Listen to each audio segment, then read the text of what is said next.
Efficiency होती है वो भी कम होता है अगर आप तुलना करते हैं नॉर्मल रस्सा वाला शॉवल से। तो इसका डिसएडवांटेज हुआ। इन deep digging the face should be kept Fairlie straight. The shovel should be as far back from the edge as possible, otherwise there will be danger of the caving the edge। ये सब कुछ कुछ precautions बताया गया है कि मान के चलिए जब भी गड्ढा कर रहा होगा ऊपर वाला बेंच पे, जैसे कि देखिए ये बेंच है, इसके नीचे मान के चलिए ठीक है निकाल रहा है सारा मटेरियल, तो बोला गया है कि जो भी आप बैग को वहाँ पे आप रखिएगा किनारे से दूर रखिएगा, ताकि गलती से भी एज में क्या होगा, गिरने का संभावना हो सकता है ना नीचे, तो वो प्रॉब्लम ना हो, इसके लिए आप जो है किनारे में रखिएगा। एक चीज हम और यहाँ पे ऐड करना चाहेंगे जो शायद पता नहीं इसमें दिया हुआ है कि नहीं है, वो है शॉवेल का साइकिल टाइम। ठीक है, शॉवेल के साइकिल टाइम के बारे में पता नहीं दिया हुआ है कि नहीं हुआ है, तो पर यहाँ पे हम ये कवर करेंगे शॉवेल साइकिल टाइम। थोड़ा सा ज्यादा डीप में नहीं, बस थोड़ा सा हम बता देंगे कि इसमें क्या क्या चीज होता है। देखिए शॉवेल का जो साइकिल टाइम होता है ना, एक साइकिल टाइम, उसमें क्या क्या चीजें इंक्लूड रहता है। ठीक है, इसमें इंक्लूड रहता है क्राउडिंग टाइम। क्राउडिंग का मतलब समझते हैं? समझते हैं कि नहीं समझते हैं? हेलो, नहीं सर। नहीं क्राउडिंग सर। टाइम नहीं समझते हैं? क्राउडिंग का नहीं मतलब सर, समझते हैं? बता क्राउडिंग, दीजिए। क्राउडिंग का मतलब समझते हैं? क्राउडिंग मतलब सर सर भीड़ सर करना। बॉकेट में सर जो जैसे खोदते हैं हम्म। अपने तरफ सर। अपने तरफ क्राउडिंग टाइम रोप शॉवेल में जब माल भरने के लिए बकेट लगाते हैं उसी को बोलते हैं ना क्राउडिंग। बताया तो थे ये वाला क्राउडिंग रिट्रैक्टिंग सब भूल गए आप लोग? बताए नहीं थे जब रॉब सॉवेल बता रहे थे क्राउडिंग एंड रिट्रैक्टिंग? जब कोई मटेरियल वहां पे ब्लास्टेड है, ठीक है, तो अब रस्सा शॉवेल को क्या कीजिएगा, माल भरने के लिए आगे लेके जाइएगा कि नहीं लेके जाइएगा? तो हाँ सर, उस बाहर तरफ है सर, अपना फ्रंट तरफ सर। जैसे कि मशीन यहाँ पे है, यहाँ पे मटेरियल भरा हो, यहाँ पे सारा फ्रैगमेंटेड मटेरियल, यहाँ पे आपका रस्सा शॉवेल है, तो ये वाला बकेट को इधर लेके जाइएगा कि नहीं लेके जाइएगा और माल भरिएगा। तो इसको हम लोग बोलते हैं क्राउडिंग। ठीक है, क्राउडिंग। तो क्राउडिंग टाइम में क्या होगा, डिगिंग जो भी खोद रहे हैं वो टाइम इसमें इंक्लूड होगा। ठीक है, मतलब ऐसे खोदेंगे, मान के चलिए मिट्टी है तो खोदने का टाइम प्लस उसको बकेट में लोड करने का भी जो टाइम आएगा, बकेट लोड करने का मतलब ये ना डंपर में लोड करने का, इसका बकेट में सारा माल आएगा ना जी, वो टाइम ये क्राउडिंग टाइम में इंक्लूड रहता है। तो क्राउडिंग टाइम में ये चीज होगा। होएस्ट का मतलब समझ रहे हैं? होएस्ट टाइम, अब बकेट यहाँ पे जैसे कि माल भर लिया इसमें, तो बकेट थोड़ी ना पीछे सीधा ले आएंगे उसको, क्या करते हैं उसको थोड़ा सा ऊपर लाते कि नहीं लाते हैं? माल भरने के बाद ऊपर करते कि नहीं करते बताइए? करते हैं सर। हाँ, तो उसको यस बोलेंगे सर। Horse time. उसके बाद फिर इसमें और क्या जुड़ा रहता है, रिट्रैक्टिंग टाइम। रिट्रैक्टिंग टाइम का मतलब क्या है, पीछे आने के लिए बकेट यहाँ पे, अब यहाँ पे आएगा ना, इधर डंपर वगैरह खड़ा है तो पीछे आएगा, तो उसको बोलेंगे रिट्रैक्टिंग टाइम। रिट्रैक्ट, फिर आप पीछे आ गया, अब उसको स्विंग भी करना होगा। मान के चलिए अब डंपर तो इधर है ना, पीछे यहाँ तक ले आया, अब इसको इधर से यहाँ पे डंपर के पास लेके जाना है पूरा, तो उसको बोलते हैं स्विंग टाइम।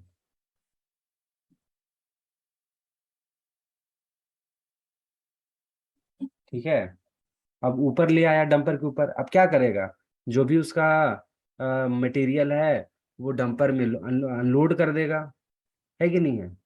खोल देगा ना सारा, उसका कौन सा रहता है बताइए, कौन सा रस्सा की मदद से वो बकेट का जो नीचे वाला डोर होता है उसको खोलता है, रस्सा वाला सवाल बताइए, इतना बताएं आप लोग को, बताइए। हेलो, सब भूल गए हैं? हेलो,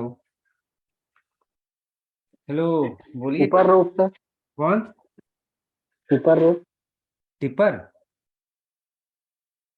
टिपर नहीं, यस ट्रिप सर। होता है, ट्रिप। ट्रिप, ट्रिप रोप होता है ना, सब बाकी सब खाली सुन रहे हैं लेकिन याद कभी किसी को नहीं हो रहा है, याद करना पड़ेगा ना, कैसे होगा ऐसे में? याद करना पड़ेगा ना। तो वो हो गया, उसको हम लोग क्या बोलते हैं, अनलोडिंग टाइम, जितना टाइम लगे उसको। ठीक है, प्लस इसमें और क्या है, रिटर्न बैक टाइम भी इंक्लूड है, मतलब ये जो है वापस से जो नॉर्मल पोजीशन होता है, अब अभी तो डंपर के ऊपर में सारा माल अनलोड कर दिया उसका बकेट, पर वापस से जहां डंपर पहले स्थिति में था उसको तो लाना पड़ेगा ना, उसको हम लोग बोलते हैं रिटर्न बैक टाइम।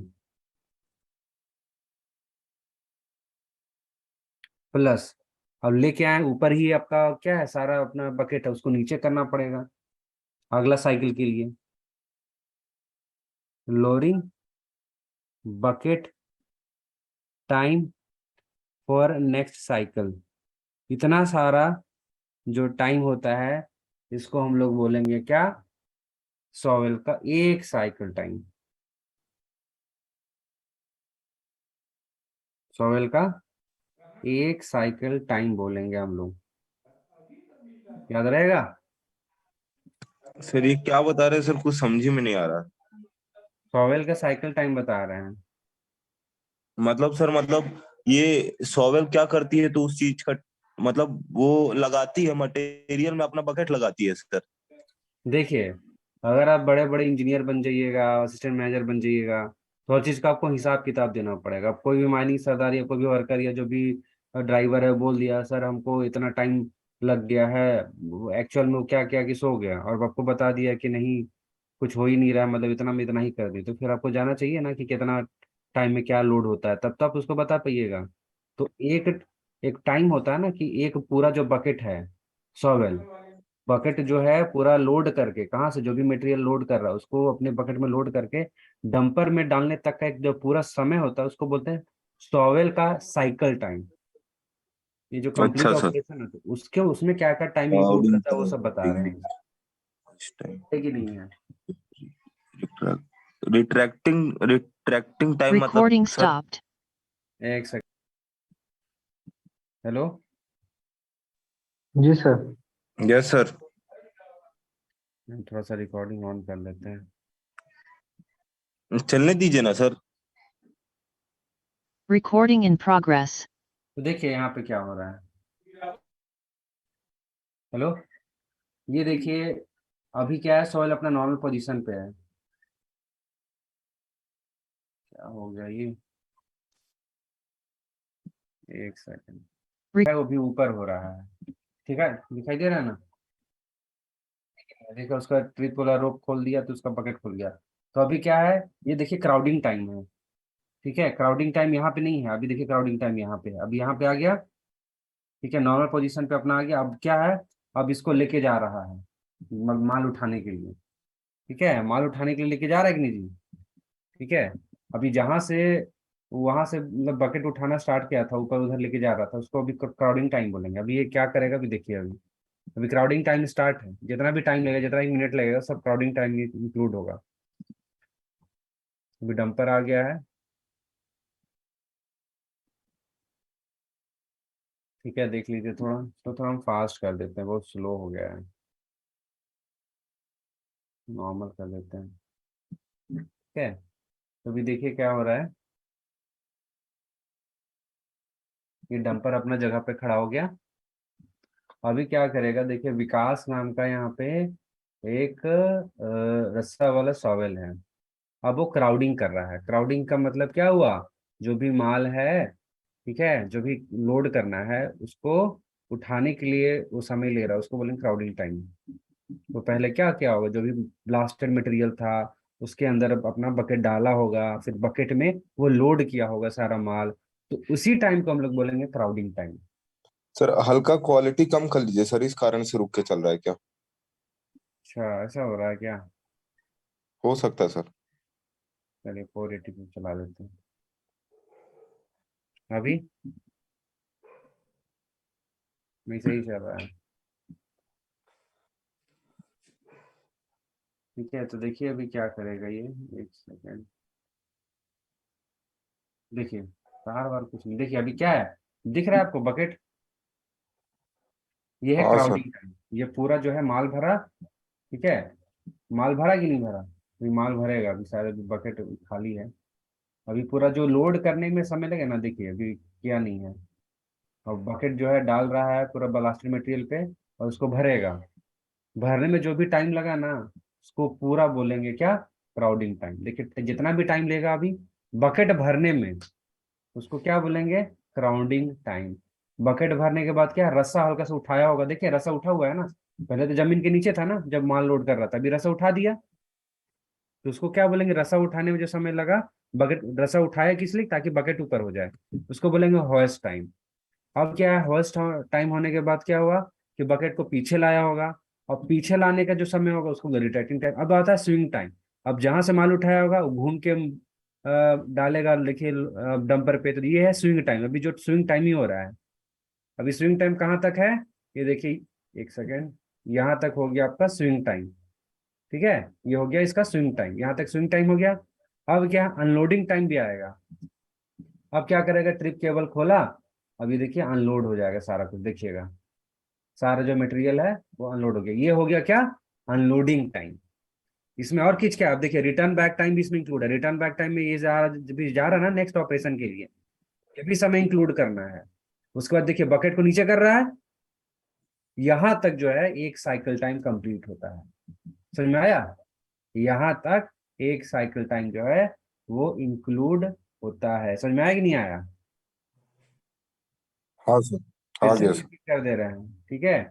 यहां से ध्यान दीजिएगा, यहां से कहाँ गया, अब देखिए सॉवेल अभी क्या करेगा। ये सॉवेल क्या किया, ठीक है, सॉवेल क्या हुआ था, वो आपका बकेट नीचे था, पिछला वाला साइकिल टाइम के कारण क्या हुआ, बकेट इसका नीचे था। बकेट नीचे था, अब उसको माल लेने के लिए बकेट को आगे बढ़ाना होगा और माल को लोड करना होगा, उसको क्या बोलेंगे, क्राउडिंग टाइम। क्राउडिंग।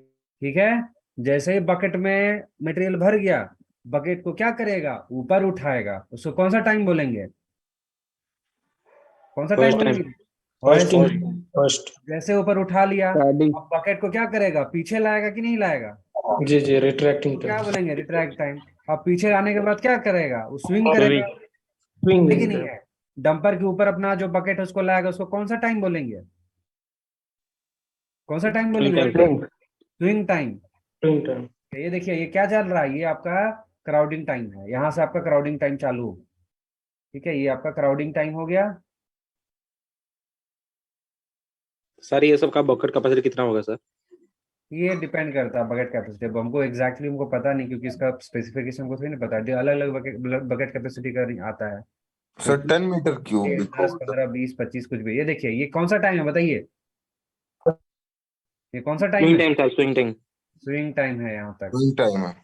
अभी बताइए अभी क्या होगा, अभी कौन सा अनलोडिंग टाइम। ये कौन सा टाइम है, लोडिंग। हाँ, अभी ये कौन सा टाइम है, ये रिटर्न बैक। Return time. अभी बकेट नीचे किया, वो लोअर बकेट टाइम भी है। तो इतना सारा कुछ जो है वो चीज यहाँ पे होता है। समझ में आ गया होगा वो हमको जहां तक लग रहा है, हाँ सर, आ गया। समझ में आ गया। ये सब चीज आपको याद रखना है कि कौन सा चीज जो है क्या है। समझ में आ गया, सोवेल का साइकिल टाइम समझ में आ गया, ठीक है। अभी है डंपर वगैरह वगैरह भी है। डंपर टिपर के बारे में जैसा कुछ तो याद तो करने लायक है नहीं, और पहले देख लेते हैं और भी कुछ चीज है। क्या ड्रैग लाइन बताना है, ठीक है, ड्रैग लाइन कहाँ गया, ये ड्रैग लाइन बताना है, और आपका लोड ग्रेडर वगैरह भी बताना है, ठीक है। डंपर वगैरह भी बताना है, तो डंपर वाला ही बता ही देते हैं वैसे, पहले डंपर ही बताते हैं, कोई दिक्कत नहीं, इतना भी डंपर है सबका बता ही देते हैं, ठीक है।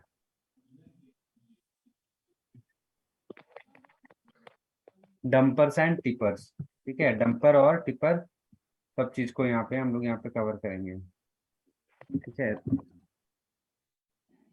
ये देखिए dumpers and tippers, these are heavy duty trucks with container body of iron of steel open at the top for receiving materials loaded mechanically by tractor, shovel, tipper, shovel, drag and it is। ये एक तरह का heavy duty trucks होते हैं, ये एक तरह का ट्रक ही होता है जिसके ऊपर क्या होता है, कंटेनर होता है, ठीक है, स्टील का, ठीक है, जो कि ऊपर में ओपन रहता है, ठीक है, ओपन रहेगा, खुला रहेगा, भरा कि नहीं रहेगा ऊपर में, ताकि जो मटेरियल है वो रिसीव कर सके, जो भी उसको शॉवेल लोड करेगा उसको रिसीव कर सके। सभी डंपर्स जो टिपर्स हैं are provide with arrangement to lift the loaded body by utilising hydraulic pressure to force out, force ram out. सभी डंपर्स और ट्रिपर्स में एक सुविधा होता है। क्या सुविधा होता है कि अपना जो बॉडी है, बॉडी समझ रहे हैं ना, बॉडी का मतलब हो गया जहाँ पे जो अपना डंपर है, जिसका जो कंटेनर है, उसको उसको बोल रहे हैं बॉडी। तो सभी डंपर्स और टिपर्स में एक ऐसा व्यवस्था रहता है कि अपना जो बॉडी है ना, उसको उठा सकते हैं। ठीक है, उसको उठा सकते हैं ताकि अनलोड करने में सुविधा हो। क्या लोड हो गया डंपर के पास, तो उसको जब अनलोड करना होगा, देखे भी होंगे ना आजकल ट्रैक्टर भी आता है, तो ऊपर में आराम से अपना बकेट जो है, बकेट नहीं बोलेंगे, उसका वो बॉडी, सस्पेंशन लगा रहता है सर। हाँ, तो ऊपर उठा दे। तो इसी तरह से सभी डंपर्स और टिपर्स में क्या रहेगा कि ऐसा व्यवस्था रहेगा जिससे अपना जो बॉडी है वो लोग लिफ्ट कर सकते हैं। The body swings from its horizontal position round a fulcrum through 70 degree to dump its loading time. मतलब 70 डिग्री एंगल तक वो जो है वो ऊपर उठा लेता है बाय हाइड्रोलिक सिस्टम। ठीक है, और इसके बारे में और भी कुछ वैसा यहाँ पे इम्पोर्टेंट नहीं दिया है। कुछ पोजीशन है उसको जान लीजिए, रेज पोजीशन, होल्ड पोजीशन, ये सब क्या है। ठीक है, ये भी छोड़ सके, तेल के बारे में दे दिया, हम कुछ अलग से बता देते हैं। ठीक है, डंपर्स एंड टिपर्स के बारे में हम कुछ अलग से बता रहे हैं, एक सेकंड ये छोटा हो जाए। देखिए, जितना भी डंपर है ना, ठीक है, उसका क्लासिफिकेशन किया गया है। ठीक है, तीन तीन आधार है।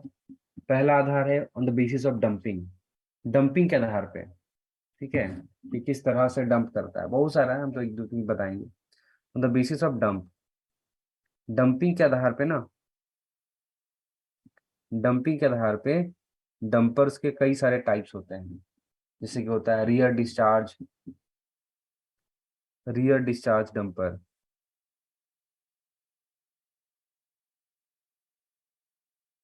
ठीक है, उसके बाद आपका होता है side discharge dumper, side discharge dumper. Bottom discharge dumper,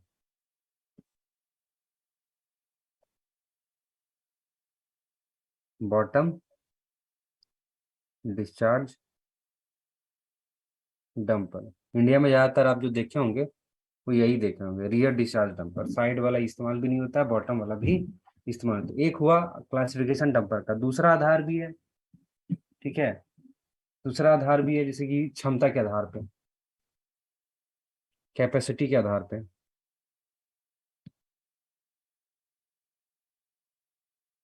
dumper का क्लासिफिकेशन बहुत सारा होता है। स्मॉल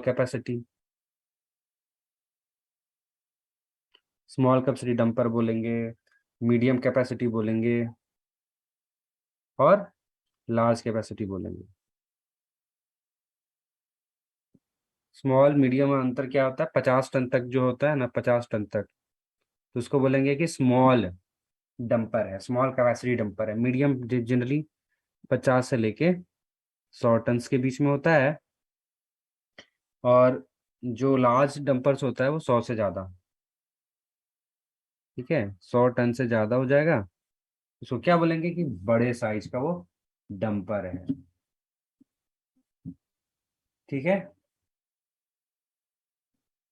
रियर डिस्चार्ज डंपर तो आप लोग देखे ही होंगे। ठीक है, रियर डिस्चार्ज में क्या होता है, जैसा कि आप नॉर्मल जो डंपर देखते हैं ना, वही आपका रियर डिस्चार्ज डंपर है। ठीक है, बहुत सारा माइंस में यूज भी होता है। हाँ, साइड डिस्चार्ज डंपर क्या होता है कि उसमें ना साइड से आपको डाला उठाना पड़ेगा, बॉडी उठाना पड़ेगा। अगर गूगल में कोई पिक्चर होगा तो हम आपको देख के बताते हैं। साइड डिस्चार्ज डंपर तो पिक्चर होगा तो दिखा देते हैं। साइड डिस्चार्ज डंपर, हाँ जी, है, बहुत सारा साइड डिस्चार्ज डंपर है। स्क्रीन शेयर हम थोड़ा सा हटा रहे हैं, दिख रहा है ना, ये देखिए, ये क्या है, ये सब साइड डिस्चार्ज डंपर है। सर इसका सिस्टम कैसे होता होगा कि साइड से डिस्चार्ज कर? साइड से डंप करते हैं ना, इस्तेमाल यहाँ इंडिया में नहीं होता है ये सब चीज। बस है, डंपर का क्लासिफिकेशन है, बता दिए बुक्स में भी। बॉटम डिस्चार्ज भी रहता है, जो नीचे से गिरा देगा वो, सर्च कीजिएगा, सारा डायग्राम आपको मिल जाएगा। सर ये भी इमेल्को इमल्सन जो कंपनी है, ये भी वही बनाते, वही मतलब ये भी बनाती है क्या? इसके बारे में हमको नहीं, आप तो अभी तक तो हम देखे नहीं है कि ऐसा डंपर कोई बनाया है। ये सर मेरे को- सर गूगल में ही तो लिखा था। क्योंकि एमको इल्कन ज्यादातर फेमस है वो अपना साइड, सॉरी, एसडीएल बनाने में। LSD के लिए। एसडीएल, हाँ, एलएसडी यही सब बनाती है। ये देखिए बॉटम, ठीक है, नीचे माल सीधा डंप करते जा रहा है, दिख रहा है? बॉटम डिस्चार्ज दिख रहा है ना? ये देखिए ये वाला, अरे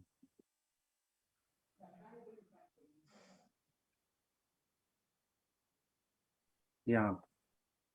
ये सब के सब क्या है? साइड डिस्चार्ज डंपर का पिक्चर देखे थे? बॉटम वाला ये सब है, नीचे से ही सारा मटेरियल गिरा देगा। और ये ट्रेलर्स है सर। कौन सा? ये अभी आप जिसमें एरो ले गए थे सर, वहाँ ये कौन? ये सर सेकंड लाइन में क्या बोलते हैं, पीला कलर। हाँ ये इसके बगल वाला, हाँ सर। ये वाला, नहीं इसके बगल वाला सर। ये, हाँ यही सब है। ये बॉटम डंपर नहीं है सर। डंपर ही है ये, इसको बोलते नहीं। हैं बॉटम डंप। टेलर डंपर एक ही जैसा बोलते हैं, ठीक है। अच्छा डंपर ही, डंपर ट्रिपर सब एक ही साइज, मतलब एक ही बॉडी पे इस्तेमाल होता है। ये देखिए थोड़ा सा और इस तरह का रहता है, ठीक है। तो अभी नॉर्मल अभी हम बता रहे हैं, आपको जो जो टॉपिक मिलते जा रहा है उसके हिसाब से हम बताते जा रहे हैं, ठीक है। बहुत सारा इसका क्या बोलते हैं पार्ट्स होता है, उसको भी जान सकते हैं, पर उसको भी रहने दीजिए, ठीक है। तो ये हो गया डंपर के बारे में, ठीक है। और डोजर के बारे में हम बता चुके हैं। हेलो, डोजर के बारे में बता चुके हैं। और हाँ ये सर। आपका ये सॉवेल भी हो गया ना। आपका जो बच रहा है वो है आपका रिपर भी, रिपर भी बता दिए। हेलो, हाँ सर, बता दिए। ड्रैग लाइन यहाँ पे आ जाता है। देखिए ड्रैग लाइन को डिस्कस कर लेते हैं। Drag line mummy basically, drag एक लाइन जो है मिठाई लेते आओ। ऐसा मशीन है, ठीक है, और जो उस माइक बंद कर। सैंड को या फिर सॉफ्ट रॉक को क्या कर सकता है, एक्सकावेट कर सकता है, उसका उत्खनन कर सकता है। Consist of essentially revolving deck, एक घूमने वाला एक डेक होता है, एक हल्का लेकिन लंबा बूम होता है, क्राउलर चेन इसमें होता है, और स्पेशल टाइप ऑफ बकेट भी होता है, ठीक है, जिसको केबल्स की मदद से हम लोग जो है कंट्रोल कर सकते हैं। The bucket when it has to be loaded is lowered in the earth और loose rock by manipulation of the cables. जब भी बकेट को लोड करना होता है ना, जब भी बकेट को लोड करना होता है तो फिर इस बकेट को नीचे किया जाता है मिट्टी पे, या फिर जो भी मेरा लूज पत्थर है, कमजोर पत्थर है। कैसे नीचे करेंगे बकेट को? बाय मैनिपुलेशन ऑफ केबल, जो भी केबल्स है, कई तरह के केबल्स होते हैं, अभी पढ़ेंगे। उसकी सहायता से हम लोग बकेट को नीचे करेंगे और उनको खींचते हैं पीछे की तरफ, ड्रैग करते हैं। इसलिए इसका नाम क्या है? Drag line. ड्रैग, इसको बकेट जो है ना, बकेट जो होगा उसको कैसे पीछे कैसे खींचेंगे, खींचेंगे, इसलिए इसका नाम है ड्रैग लाइन। केबल की मदद से खिंचाता है, इसलिए इसका नाम है क्या है?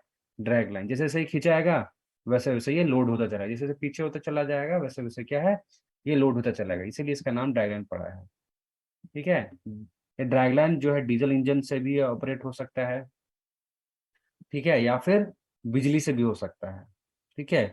डीजल इंजन से भी हो सकता है, या फिर आपका, ठीक है, पावर से भी हो सकता है, इलेक्ट्रिसिटी से भी हो सकता है। ज्यादातर बड़े बड़े वाले जो होते हैं ना ड्रैगलाइन, सब इलेक्ट्रिसिटी वाले ही होते हैं। जो depth to which dragline digs is limited by the capacity of the drums to hold the hoist cable. जो जितना गहराई तक जो ड्रैगलाइन जो है, जो माल काट सकता है, वो किसके ऊपर ज्यादा निर्भर रहता है?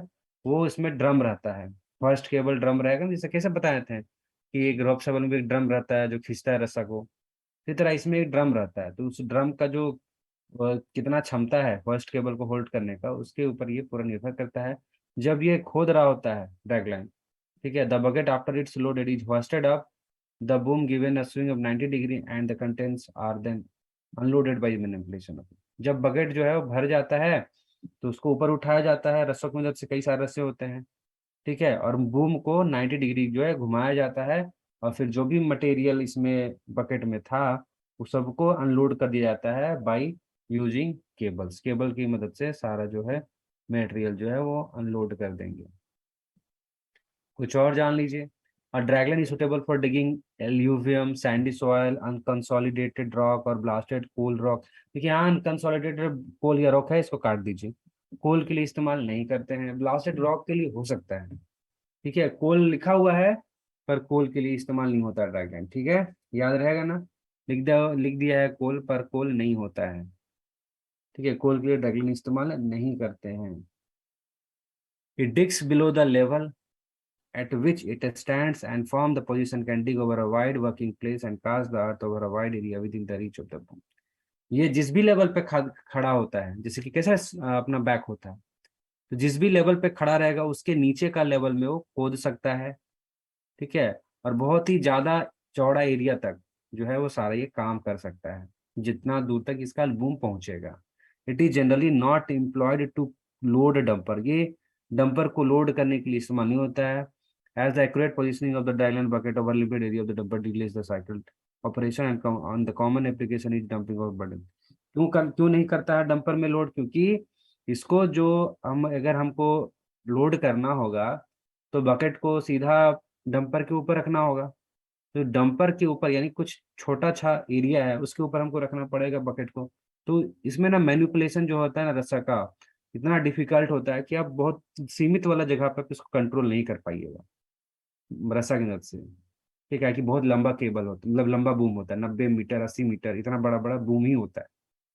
तो इसीलिए जो है मतलब ड्रैगलाइन जो है वो डंपर में लोड नहीं करता है, सीधा कास्टिंग करता है। कास्टिंग का मतलब है कि बिना ड्रैगलाइन की मदद, बिना डंपर की मदद लिए बिना सीधा मटेरियल को उठा के सीधा जहाँ पे डंप करना उसको डंप कर देना, उसको बोलते हैं कास्टिंग। ठीक है, देखिए ड्रैगलर में भी क्राउलर माउंटेड और वॉकिंग टाइप। ठीक है, क्राउलर माउंटेड भी हो सकता है या वॉकिंग टाइप भी हो सकता है। स्पीड दिखा हुआ आप याद कर सकते हैं तो याद कर लीजिए, ढाई कितना है 0.25 से लेके 5 किलोमीटर पर आवर।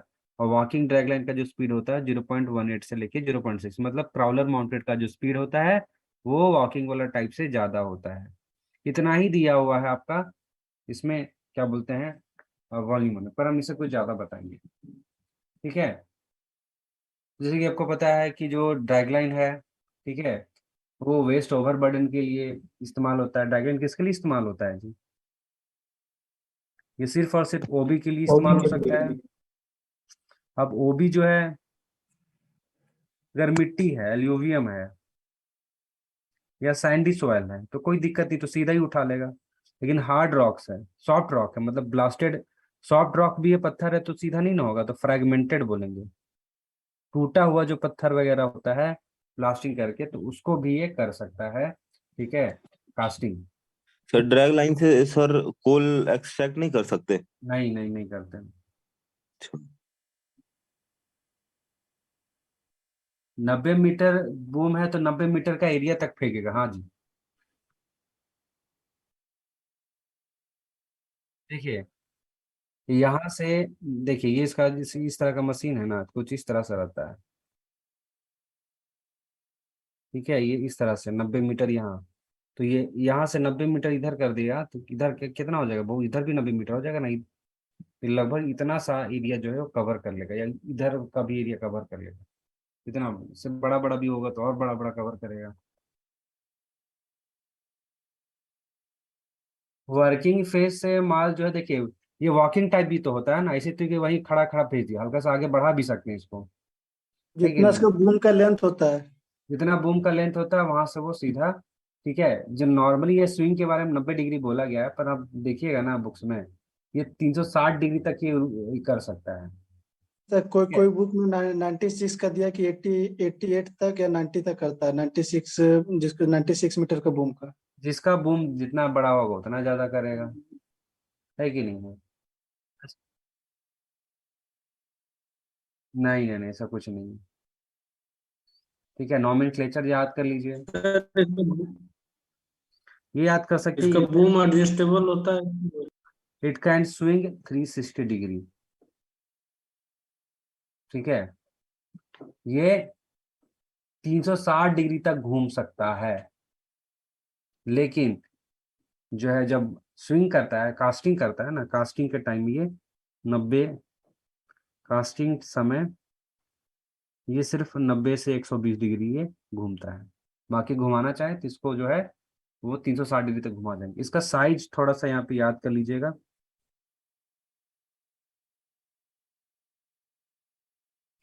देखिए कोई भी एक्सकावेटर का मशीन है, आप पढ़े थे ना बेंच का हाइट के बारे में, लेकिन हाइट या रीच पढ़े थे ना, रीच एक वर्ड था रीच, तो रीच से ज्यादा नहीं होना चाहिए, कुछ ज्यादा नहीं होना चाहिए।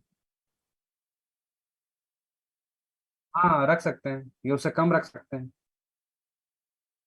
है ना, लिया हुआ है ना, नियम तो है ही वहां पे लिखा हुआ। हाइट के लिए कम कहाँ है, हाइट के लिए तो बोला है कि उसका बूम, उसका बूम से जो है जो भी उसका रीच होना चाहिए, रीच या फिर डिगिंग हाइट दोनों में से जो है उससे ज्यादा नहीं होना चाहिए ना, है। हाइट में ज्यादा नहीं होना चाहिए, ब्रिज चौड़ाई में कम नहीं।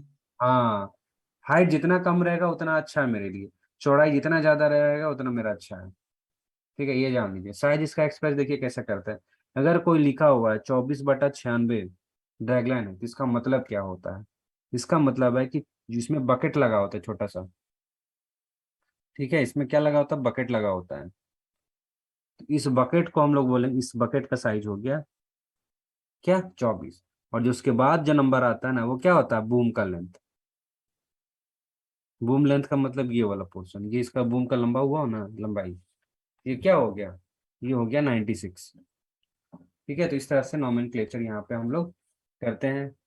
6.6 केवी तक यहाँ पे पावर इसको देते हैं। ठीक है, 6.6 केवी तक ये जा सकता है। ठीक है, डायग्राम डिस्कस कर लें क्या? कर लीजिए। ठीक है, इसका ड्रैग लेंथ थोड़ा सा हम, सॉरी, इसका डायग्राम यहाँ पे हम डिस्कस करा देते हैं।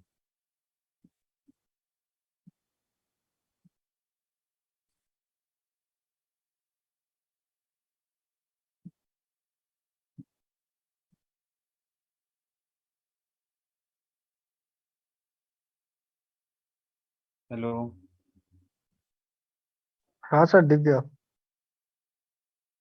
तो ये देखिए ये है, ठीक है, एक सेकेंड,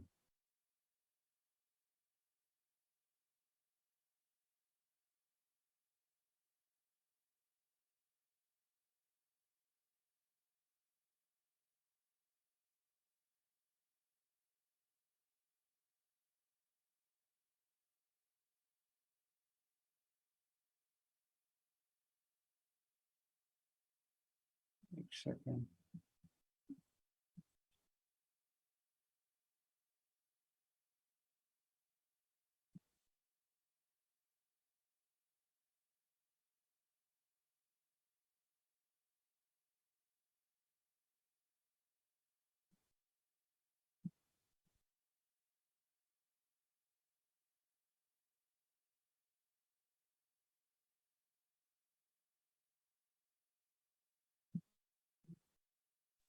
हेलो। हाँ एक सेकेंड, एक सेकेंड,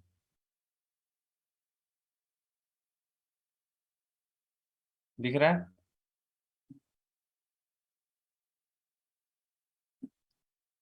दिख रहा है ना? Yes sir. तो ये सब चीज है, देखिए यहाँ पे सारा डायग्राम। ठीक है, इसमें देखिए आपका बकेट भी है, ठीक है, इसमें आपका यहाँ पे देख लीजिए, यहाँ पे इसका डायग्राम है, यहाँ पे हॉइस्ट रोप होता है, बकेट होता है, ड्रैग रोप होता है, यहाँ दो तरह के यहाँ पे रस्से होते हैं। रस्सा पे ज्यादा फोकस कीजिएगा क्योंकि इसी में एग्जाम में कभी पूछ सकता है। ठीक है, ये रस्सा देखिए, यहाँ से एक रस्सा आया हुआ है ये वाला, ठीक है, ये इसका बकेट हो गया यहाँ पे। सर रिकॉर्डिंग नहीं चालू? अच्छा, रिकॉर्डिंग चलनी है?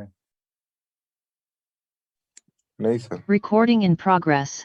ये देखिए इसका डायग्राम है, यहाँ पे रस्सा है, दो रस्सा यहाँ पे है, एक रस्सा यहाँ पे है और एक रस्सा जो है देखिए यहाँ पे है। ठीक है, कुछ इस तरह से। तो इसको हम लोग क्या बोल रहे हैं, ड्रैग रोप, और इसको हम लोग बोल रहे हैं, ठीक है, हॉइस्ट रोप। ड्रैग रोप जो है पीछे करने के लिए इस्तेमाल होता है, और जो हॉइस्ट रोप है उसको बकेट को ऊपर करने के लिए। दिख रहा है डायग्राम से भी, हॉइस्ट रोप जब भी है यहाँ पे ड्रम लगा हुआ है, इसमें रोल होते जाएगा तो ये क्या होगा, ये जो है जो बकेट है वो ऊपर चला जाएगा। और ड्रैग रोप क्या होगा, इसको पीछे करने के लिए, है कि नहीं है। तो जिसमें क्या होगा, इसमें बकेट नीचे आ जाएगा, बकेट नीचे आने के बाद क्या होगा, ये ड्रैग रोप खींचेगा, खींचेगा तो क्या होगा, सारा जो मटेरियल इसमें घुसने लगेगा और ऐसा करके ये लोड हो जाएगा। जैसे लोड होगा, हॉइस्ट रोप इसको ऊपर उठा लेगा, बूम जो है घूम जाएगा, ठीक है, और फिर सारा जो मटेरियल जहाँ पे डंप करना वो डंप कर देगा। उसका बकेट, हाँ, ऊपर वाला रस्सा उसको ऊपर उठाने के लिए ना, उसको बोले ना बूम रोप, उसको बोले ना बूम रोप बोलते हैं। तो हम लोग बोल रहे थे ना, वो क्या उसको बोल रहे थे, बूम रोप। देखिए यहाँ का इसका जो बकेट होता है ना, वो स्पेशल टाइप का बकेट होता है। दिख रहा है कुछ इस तरह से, इतना ज्यादा नाम याद करने की जरूरत नहीं है। तो आप देख सकते हैं कि ये जो इस तरह से यहाँ पे कड़ी लगा होता है और यहाँ से ये जुड़ा होता है ड्रैग रोप, ये ड्रैग रोप यहाँ से जुड़ा रहता है। और ऊपर में क्या रहेगा, ऊपर में मेरा हॉइस्ट रोप रहेगा। हॉइस्ट रोप, बकेट को ऊपर करना है तो हॉइस्ट रोप, खींचना है हॉरिजेंटली तो ड्रैग रोप। तो इस तरह से देखिए इसका बकेट होता है, दिख रहा है, ठीक है। सर मतलब सर ड्रैग लाइन कि यहाँ पे 2 रस्सा होता है, दिख रहा होगा आप लोगों को, दिख रहा है कि नहीं दिख रहा है, ठीक है। एक रस्सा ऊपर से रहता है, एक रस्सा नीचे से रहता है, इसको क्या बोलेंगे, इसको बोलेंगे ड्रैग रोप। और एक ऊपर से जो रस्सा रहता है उसको बोलेंगे हॉइस्ट रोप। तो क्या करेगा, मटेरियल जो भी लोड करना है वो हॉइस्ट रोप नीचे कर देगा बकेट को, बकेट नीचे आ गया, इस तरह से रहता है बकेट। अब ये रहा हॉइस्ट रोप और ये रहा मेरा ड्रैग रोप। ड्रैग रोप खींचेगा तो ये पीछे आता जाएगा और सारा मांड मटेरियल इस बकेट में लोड होता जाएगा। तो इस तरह से लोड कर लेगा, लोड करने के बाद बकेट को ऊपर उठाएगा, हॉट स्टॉक की तरफ से उठा के फिर जहाँ इसको डंप करना है वो डंप कर देगा। तो इस तरह से ये काम करता है। देखते हैं कोई वीडियो अगर है तो दिखाते हैं। Recording. बकेट को नीचे किया जा रहा है, दिख रहे हैं, हॉइस्ट रोप की मदद से जो है, देखिए बकेट को नीचे किया जा रहा है, दिख रहा है ना। बकेट नीचे कैसे आ रहा है, हॉइस्ट रोप को नीचे किया जा रहा है। अब नीचे किया, इस बकेट देखिए इस तरह का होता है, नीचे करने के बाद देखिए यहाँ पे और नीचे करेगा इसको, ये है इसका बकेट, इस तरह से बकेट होता है। बकेट को यहाँ कर दिया नीचे, नीचे करने के बाद देखिए इस तरह से फंस गया। अब ड्रैग रोप को खींचेगा, ड्रैग रोप को खींच रहा है, दिख रहा है, ड्रैग रोप को खींच रहा है, खींचेगा, खींचा खींचा खींचा, देखिए ये क्या हो गया, ड्रैग रोप भर गया। ड्रैग रोप इसके करने से क्या हो गया, जो अपना बकेट है वो क्या हो गया, भर गया। अब इस तरह से भर गया, फिर हॉट स्टॉक की मदद से ऊपर उठा लिए। अब ऊपर उठाने के बाद जिस भी खाली वाला जगह पे या जो भी आपको जहाँ पे डंप करना है, कास्ट करना है, उस जगह पे आप डंप कर दीजिए। तो इस तरह से यहाँ पे ये ड्रैग लाइन जो है वो ऑपरेट करता है। आई होप को ये वीडियो देख के से तो काफी इजी समझ में आ गया होगा। समझ में आया जी? हाँ सर। सर जब अनलोडिंग करता होगा तो सर वो ड्रैग रोप को सर वो कर देता होगा ना, ढीला कर नहीं, देता होगा। अनलोड करता होगा तो हॉट रोप को ऊपर उठा लेता होगा। अच्छा ठीक है सर, आ गया समझ। है रोड ग्रेडर, ठीक है, या इसको ग्रेडर मोटर भी या मोटर ग्रेडर भी कहा जाता है, ठीक है। नाम इसका बहुत सिंपल है, रोड ग्रेडर भी बोलते हैं, मोटर ग्रेडर भी बोलते हैं। वॉल्यूमन के हिसाब से बोला गया है कि this machine is used for levelling the load, road को समतल करने के लिए इस्तेमाल किया जाता है। जो भी सरफेस है ना रोड का सरफेस, उसको लेवल करने के लिए, ठीक है, by smoothening out the ups and downs. जो भी उबड़ खाबड़, जैसे कि अभी क्या हो गया कि इस तरह से रोड है, उसमें इस तरह से कोई चीज है कि नहीं है, तो इसको क्या करना है, एकदम लेवल करना है। तो जो भी अप्स एंड डाउन्स है उसको अगर लेवल करना है तो उसके लिए जो है ये अपना रोड ग्रेडर ये इस्तेमाल होता है। ये टायर माउंटेड मशीन है, ठीक है, with only rear wheel drive and the front wheels are small, ठीक है। ये टायर माउंटेड मशीन होता है और जो जो चक्का जो चलता है ना मोटर से, वो पीछे वाला चक्का चलता है, ठीक है। The grading blade is attached to the circle that is hung from overhead frame and pulled by a drawbar fastened to the front of the wheel। इसमें क्या होता है कि एक एक ग्रेडिंग ब्लेड होता है, एक ब्लेड होता है, जिस तरह कैसे वहाँ पुशर ब्लेड होता था अपना डोजर में, उसी तरह एक छोटा सा ये पतला सा रहता है, लंबा लेकिन रहता है, ग्रेडिंग ब्लेड होता है। जो कि एक सर्कल से अटैच होता है। सर्कल एक पार्ट्स का नाम है इसमें, और वो ओवरहेड फ्रेम से टंगा हुआ रहता है, जिसको ड्रॉबार से खींच के ऊपर नीचे किया जा सकता है। जो ब्लेड का जो लंबाई है वो देखिए 3.5 से लेके 4 मीटर तक हो सकता है।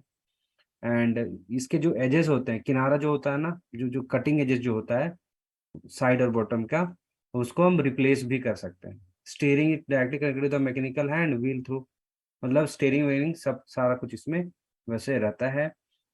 मोटर ग्रेडर ऑफ देखिए कंपनी का नाम है BML, उसके बारे में दिया गया है सारा मशीन। अब बेसिक बेसिक चीज इसमें कुछ है नहीं, इंपॉर्टेंट चीज हम यहाँ पर लिख दे रहे हैं, ठीक है। तो पहला चीज तो यहाँ पे ये जान लीजिए किसका इस्तेमाल जो है लेवलिंग करने के लिए आता है, ग्रेडर का, ये इंपॉर्टेंट है, ठीक है। ग्रेडर का जो सबसे मेन काम क्या होता है, वो यही होता है कि आपका जो है रास्ता को लेवल करने के लिए, ठीक है। मिट्टी वगैरह हो गया, उसको मान के चलिए पूरा फैलाना है, तो उसके लिए यहाँ पे जो है हम लोग ग्रेडर का इस्तेमाल करते हैं। एक पिक्चर देख लीजिए और पार्ट्स वगैरह का नाम जान लीजिए, ठीक है। ये आप पे खत्म हो जाएगा। In progress. देख सकते हैं यही है, क्या है, मोटर ग्रेडर यही है, ठीक है। इसी को क्या बोलते हैं, ग्रेडर मोटर या मोटर ग्रेडर या रोड ग्रेडर, सिंपल ही बोलिए, ठीक है। टायर माउंटेड देख सकते हैं, मशीन भी है, दिख रहा है ना, टायर से चलने वाला सारा मशीन है इसमें, ठीक है, टायर माउंटेड। और इसका जो नीचे वाला पीछे वाला जो चक्का रहता है ना, वही मोटर से कनेक्टेड होता है, मतलब जो भी इसमें इंजन जो पावर मिलता है ना, इसी को। आगे वाला चक्का जो है वो फ्री रहता है, ठीक है। पीछे वाला चक्का में ही जो है इंजन जो है पावर जनरेट करके उसको देता है। सर आप डोजर और इसका काम सर सेम ही रहता है? नहीं नहीं नहीं नहीं, ग्रेडर देख रहे हैं, इतना छोटा सा पतला सा है इसका फ्रेम, इससे माल जो है, मटेरियल जो हल्का हल्का है उसको फैलाने के लिए, लेवल करने के लिए होता है।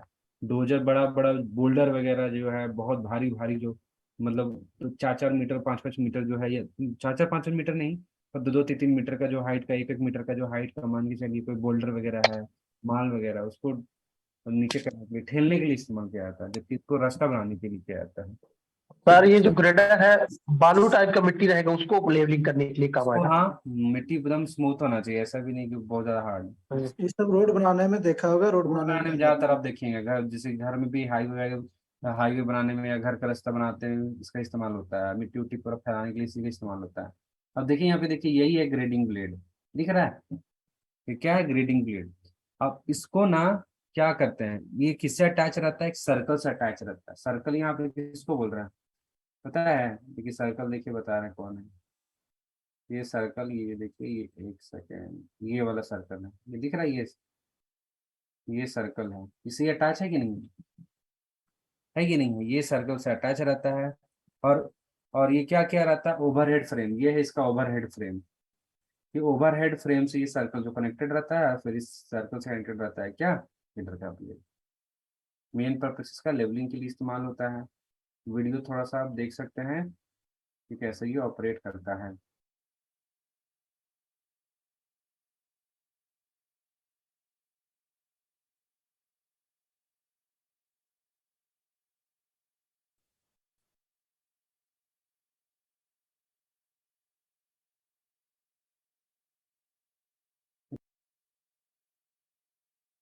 ठीक है, तो ये इस तरह से ये दिख रहा है।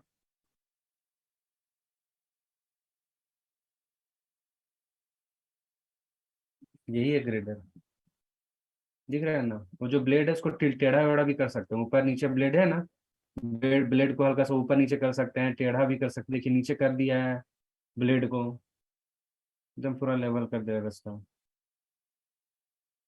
ओपन कास्ट माइस में ही है सारा चीज ये हो रहा है। ये तो ये हो गया, थोड़े एंगल तक घुमा सकते हैं, मतलब ऐसा कुछ फिक्स नहीं है, टिल्ट किया जा सकता है थोड़ा। मतलब जैसे पुशअप ब्लेड कैसे करते थे हम लोग डोजर में, हल्का सा टेढ़ा घुमा सकते थे, उसी तरह से घुमाया जाता है।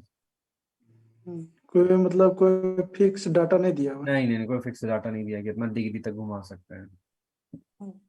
क्या स्क्रीन दिख रहा है सबको, स्क्रीन दिख रहा है ना जी? Yes sir. ठीक है, देखिए अब नेक्स्ट आता है रॉक ड्रिल्स। रॉक ड्रिल्स, ये जो रॉक ड्रिल टर्म है ये अप्लाइड करता है सभी मशीन्स में जो कि कंप्रेस्ड एयर का इस्तेमाल करता है for drilling holes into rocks combined percussive and rotary action. अगर हम लोग रॉक ड्रिल अगर रिकॉर्डिंग चालू नहीं है ना, Recording in progress. अगर हम लोग रॉक ड्रिल बोलते हैं, रॉक ड्रिल का मतलब होगा वैसे सभी मशीन जो कंप्रेस्ड हवा से चलते हो, होल्स को ड्रिल करने के लिए काम आते हो, और कौन सी टेक्नोलॉजी, कौन सी तकनीक के द्वारा ये काम करती हो, परकसिव और रोटरी एक्शन। ठीक है, परकसिव एक्शन और रोटरी एक्शन, इस तकनीक से अगर कोई ड्रिल मशीन कंप्रेस्ड हवा की मदद से होल ड्रिल कर रहा है तो सभी मशीनों को क्या बोलेंगे, रॉक ड्रिल्स बोलेंगे। ठीक है, 100 mm तक लिखा हुआ है होल ड्रिल कर सकता है, पर इसको स्किप कर सकते हैं। जो भी रॉक ड्रिल्स होता है वो 4 टाइप्स यहाँ पे है। एक को बोल रहे हैं जैक हैमर, एक को बोल रहे हैं स्टॉपर, एक को ड्रिफ्टर, और होता है वैगन ड्रिल्स। जैक हैमर तो माइन वर्कर के लिए काफी फैमिलियर है क्योंकि हाथ से पकड़ने वाला मशीन होता है।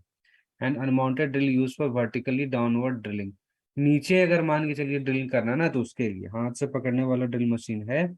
ठीक है, ये वर्कर्स के लिए मेटल माइंस में ज्यादातर इस्तेमाल होता होगा, और इसको नीचे की डायरेक्शन में आप होल कर सकते हैं। इसका वजन 15 से 25 kgf है, किलो नहीं है, kgf, किलोग्राम फोर्स, और ये 2 मीटर तक जो गहरा है होल कर सकता है, कभी कभी 3 मीटर भी कर देता है। होल का डायमीटर 30 से 37 mm, कभी कभी 50 mm तक भी ये होल का डायमीटर ये ड्रिल कर सकता है। ठीक है, कुछ कुछ केसेस में जो है जो जैक हैमर ड्रिल मशीन है वो एयर लेग में भी माउंटेड रहता है। एयर लेग का मतलब इस तरह से रहेगा, ठीक है, और इसके ऊपर इस तरह से ये ड्रिल मशीन काम करेगा, इसको बोलेंगे एयर लेग। ठीक है, it can be adapted for wet drilling as well, wet drilling के लिए भी ये काम में ले सकता है। ये हो गया कौन सा, वो हो गया अपना जैक हैमर। दूसरा होता है ड्रिफ्टर। ड्रिफ्टर एक माउंटेड ड्रिल मशीन है, generally design for horizontal drilling. Horizontal अगर ड्रिलिंग करना है ना इस डायरेक्शन में, तो ड्रिफ्टर हम लोग इस्तेमाल करेंगे। इस डायरेक्शन में है, जैक हैमर ही इस डायरेक्शन में कर सकता है। ठीक है, इसमें और क्या बोला गया है कि ये जैक हैमर से ज्यादा भारी रहता है। ओपन कास्ट माइंस में यूज होता है फॉर टनल ड्राइविंग। ठीक है, ओपन कास्ट माइंस में भी ड्रिफ्टर का the widely use mounting each column and arm and the drill में be use for wet as well as dry drilling, यानी गीला और सूखा ड्रिलिंग। यानी गीला का मतलब है पानी की स्प्रे के साथ ड्रिलिंग करना, और सूखा ड्रिलिंग का मतलब बिना पानी की ड्रिलिंग करना। ये दोनों तरह से ये ड्रिलिंग कर सकता है। Working same to same jack hammer जैसा रहता है, इसको बोलेंगे ड्रिफ्टर। स्टॉपर एक ऐसा ड्रिल मशीन है जो ऊपर के डायरेक्शन में ये ड्रिल कर सकता है। ठीक है, ठीक है, ये क्या किया जाता है, ऊपर के डायरेक्शन में। इसका इस नाम इसलिए स्टॉपर रखा गया है क्योंकि ये मेटल माइंस में इस्तेमाल होता था, और मेटल माइंस में क्या होता है, पिलर को बोलते हैं स्टॉप, है कि नहीं है। तो खदान के जो स्टॉप होते थे मेटल माइंस में, इसका बहुत ज्यादा इस्तेमाल होता था, इसीलिए इसका नाम क्या है, स्टॉपर। इसका इस्तेमाल वेट ड्रिलिंग के लिए किया जाता है, मतलब इसमें आपको पानी के साथ इसमें ड्रिलिंग करना पड़ेगा। फिर एक और आता है जिसको बोलते हैं वैगन ड्रिलिंग। वैगन ड्रिलिंग क्या है, एक ड्रिफ्टर टाइप का ड्रिल मशीन है। ड्रिफ्टर का मतलब क्या, नीचे की डायरेक्शन में होल करने वाला। ठीक है, लेकिन जो है ना, capable of movement up and down और vertical guide and mounted on vertical frame on wheels, मतलब चक्का पे ये जो है पूरा मशीन रहेगा, और इसमें जो है होल जो है हम लोग कर सकते हैं। लगभग इसका डायमीटर होगा 50 से 100 mm और गहराई 3 से 15। तो सबका देखिए नाम जान लीजिए। ठीक है, कोई भी मशीन जो ड्रिलिंग करने के लिए इस्तेमाल आता है, ठीक है, हैंड हेल्ड ड्रिल मशीन को छोड़कर, और कोई ऐसी मशीन को छोड़कर जो 50 mm तक ही व्यास का डायमीटर का अगर होल करता है, तो HMM में काम में नहीं लेंगे। ओपन कास्ट में यूज होना चाहिए, ऐसा भी नहीं कि अंडरग्राउंड वाला भाई, ओपन कास्ट में यूज होना चाहिए, उसको बोलेंगे। देखिए इसका डायरेक्शन भी ये आ सकता है, वैगन ड्रिल आ सकता है। वैगन ड्रिल जैक हैमर हाथ पकड़ने वाला मशीन है ना, इसीलिए। ठीक है, नहीं नहीं नहीं नहीं, नहीं आएगा। देखिए अगर इस तरह से अगर होल्ड किया हॉरिजेंटल में, तो उसका क्या नाम होगा, ड्रिफ्टर। नीचे किया तो क्या नाम है बताइए, जैक हैमर। Jack hammer. अगर कोई ऊपर होल्ड कर रहा है तो स्टॉपर। ऊपर नीचे दोनों कर रहा है तो ऊपर नीचे दोनों कर रहा तो वैगन। याद रहेगा, ऐसे याद कर लीजिए। ठीक है, MCQ में भी सवाल पूछ सकता है कि कौन सा मशीन जो है वो किस डायरेक्शन में या कौन सा ड्रिलिंग करता है, हॉरिजेंटल, वर्टिकल, डाउन वर्टिकल, इस तरह से। ये सब चीजें जो है आपसे पूछा जा सकता है।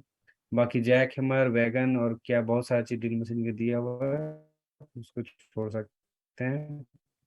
ठीक है, अभी नेक्स्ट हम लोग आते हैं, एक सेकेंड, इंक्लाइन ड्रिलिंग। हाँ, ये आते हैं हम लोग इसमें,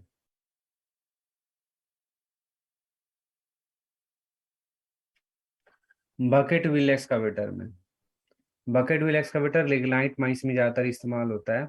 ठीक है, बहुत लार्ज स्केल में लिग्नाइट पर जो माइंस है, कंपनी भी है, वहाँ पे इस्तेमाल ज़्यादातर ये होता है। ठीक है, लिखा हुआ कि India is among the 4 countries after West and East Germany and Australia to engage in lignite mining on large scale. वैसे तो ये बुक जब छपा है तब का, अभी का डेटा हमको एग्जैक्ट पता नहीं है, पर उस समय जब ये बुक छपा था उस समय के लिए ये लोग बोला है कि भारत चौथा देश था। ठीक है, चौथा देश था जो लिग्नाइट माइनिंग को बहुत ही व्यापक स्तर में स्टार्ट किया है।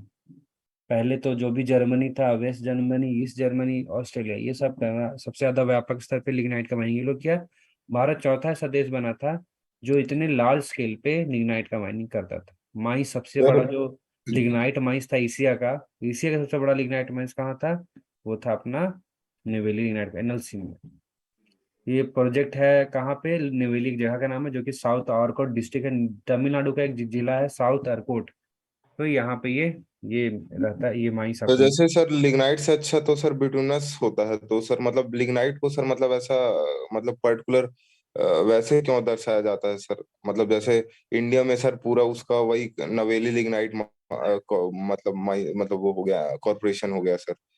और देखिए, अल्टीमेटली आपको क्या चाहिए, पावर चाहिए। हाँ ठीक सर। है, अल्टीमेटली आपको क्या चाहिए, लिग्नाइट भी पावर देगा, बिटुमिनस भी देगा और एंथ्रासाइट भी देगा। हाँ एंथ्रासाइट वगैरह कोयला के लिए हम लोग पावर जनरेशन के लिए इस्तेमाल नहीं करते हैं। ज्यादातर वो सब स्टील, कोक, ये सब बनाने के लिए इस्तेमाल करते हैं क्योंकि हाई क्वालिटी का कोल है। हाँ सर। ज्यादातर जो पावर जनरेशन के लिए इस्तेमाल करते हैं वो बिटुमिनस लिग्नाइट ही करते हैं। अब बिटुमिनस करते हैं पावर जनरेशन के लिए, लेकिन अब अगर मेरे पास में अगर लिग्नाइट भी है और हमको पता है कि लिग्नाइट से भी अगर हम लोग पावर जनरेट कर सकते हैं तो नहीं कीजिएगा, करना पड़ेगा ना। करेंगे सर। हाँ सर। वही सब चीज है, क्योंकि मेरे पास ऑलरेडी अगर संसाधन है, मिनरल है, खनिज है, तो उसको तो हम एक्सट्रैक्शन करेंगे ही ना, यूज करेंगे, है कि नहीं, क्योंकि उससे डेवलपमेंट ओवरऑल कंट्री का तो होता ही है। पावर जनरेशन होगा तो आपको ऐसे भी एनर्जी का, आप पढ़े भी थे, लगभग कोयला से, लिग्नाइट से 70-80% जो है वो भारत में बिजली जो है उत्पन्न की जाती है। बाकी 10-20% जो होता है ना, वो बाकी इधर सोर्सेस है, सोलर है, फिर हाइड्रो इलेक्ट्रिसिटी हो गया, फिर वो थर्मल आ गया, जियो थर्मल और एयर वाला हो गया, विंड एनर्जी राइडर। तरह से। तो आपको तो कोयला और लिग्नाइट पे निर्भर करना ही है, तो उसके लिए अगर वहां पे मेरे पास रिजर्व है तो उसको तो करना ही पड़ेगा ना माइनिंग, क्योंकि लिग्नाइट से भी तो अब यहाँ पे ये है कि इसमें ज्यादा कैलोरीफिक वैल्यू होता है, इसमें कम होता है, पर उसमें होता तो है। अगर ज्यादा अमाउंट में करेंगे तो ज्यादा कर सकते हैं। हो सकता है कि मान के चलिए, इस एक बिजनेस की तरह से समझिए, कोई चीज है मेरे पास जिसका जो है ना, ठीक है, 50 पैसा का मेरे पास टॉफी है, 50 पैसा का, मेरे पास 10 रुपए का डेयरी मिल्क है। डेयरी मिल्क जो है मेरे पास बिकता है लगभग 10 ठो, और ये 50 पैसा का टॉफी अगर हम 200 बेच दें तो ज्यादा हो सकता है कि नहीं हो सकता है प्रॉफिट? हेलो, हाँ सर। सेम चीज है ये, मेरा ज्यादा क्वांटिटी में अगर हम इसको प्रोड्यूस करेंगे तो ज्यादा ज्यादा एनर्जी मेरा निकाल पाएंगे, नहीं निकाल पाएंगे। मान के चलिए मेरा बिटुमिनस ही है, बिटुमिनस से है, थोड़ा सा भी अगर बिटुमिन से लेंगे तो लिग्नाइट की तुलना में मेरा ज्यादा एनर्जी वो क्या बोल सकते हैं कि जनरेट कर सकता है। पर अगर हम ज्यादा लिग्नाइट करेंगे तो उससे भी ज्यादा एनर्जी निकल सकता है ना। और साथ में क्या है कि उतना ज्यादा कोयला है नहीं, कोयला भेजना फिर पावर जनरेशन करना काफी टफ टास्क हो सकता है। तो इसलिए सोचा कि क्यों ना वहाँ पे, जब अभी है ही मिनरल संसाधन, खनिज पदार्थ, वहाँ खनिज संपदा है ही वहाँ पे, लिग्नाइट है ही है, तो उसी को एक्सट्रैक्शन करके वहीं से लोकल का जो भी है पूरा डिस्ट्रिक्ट का, तमिलनाडु का, वहाँ का जो बिजली का सप्लाई जो जनरेशन है वो हम लोग करें कोयला से, मतलब ये लिग्नाइट से, तो वहाँ पे किया गया। अब मान के चलिए बिजली आप उत्पन्न करें मध्य प्रदेश में और वहाँ भेजिएगा तमिलनाडु में, तो पहला बात तो अगर मान के चलिए कि ट्रांसमिशन के द्वारा कर रहे थे तो बहुत सारा तो केबल बिछाना पड़ेगा मध्य प्रदेश से आपके साउथ तक, उसका खर्चा, ठीक है, उसमें मेंटेनेंस का खर्चा, उतना सारा आ गया केबल सर, आ है, गया सर, सर पढ़ाइए सर। तो ये सब चीज जो है वो लगता है। इसलिए जहाँ पे मिला है वहीं पे सारा उसका एनर्जी का हम लोग जनरेशन करते हैं। लिग्नाइट का कैलोरीफिक वैल्यू वगैरह तो सब तो जानते ही हैं। देखिए मॉइस्चर इसमें कितना होता है, 45 से 60%, जो मिला लेवलिन लिग्नाइट में उसका बता रहे हैं। 45 से 60% मॉइस्चर मिला है, वोलेटाइल मेटल 20 से 26%, फिक्स कार्बन 20 से 26% ही है। ठीक है, ठीक है। ग्रीडेबिलिटी इंडेक्स भी 108 से 127 है। बल्क डेंसिटी वगैरह 1.15 से लेके 1.15 टन पर मीटर क्यूब तक है। तो इस तरह से यहाँ पे बहुत सारा प्रोजेक्ट भी है। देखिए open cast mining project number 1 mine, number 2 mine, ठीक है। 2 थर्मल पावर स्टेशन भी एनएलसी में है, एक 600। क्या, हेलो, ग्रीडाबिलिटी इंडेक्स है, ग्रीडाबिलिटी ग्राइंडेबिलिटी इंडेक्स होगा। ग्राइंडेबिलिटी इंडेक्स का मतलब है कि कोयला जो है, जो एक तरह से बोल सकते हैं कि कितना जो है कोयला जो है उसको हम लोग ये कर सकते हैं, पीस सकते हैं। ठीक है, उसको बोलते हैं ग्रीडाबिलिटी इंडेक्स। वो एक तरह से बताता है कि कोयला कितना पाउडर हो सकता है। ग्रीडाबिलिटी लिखा हुआ पर वो ग्राइंडेबिलिटी है।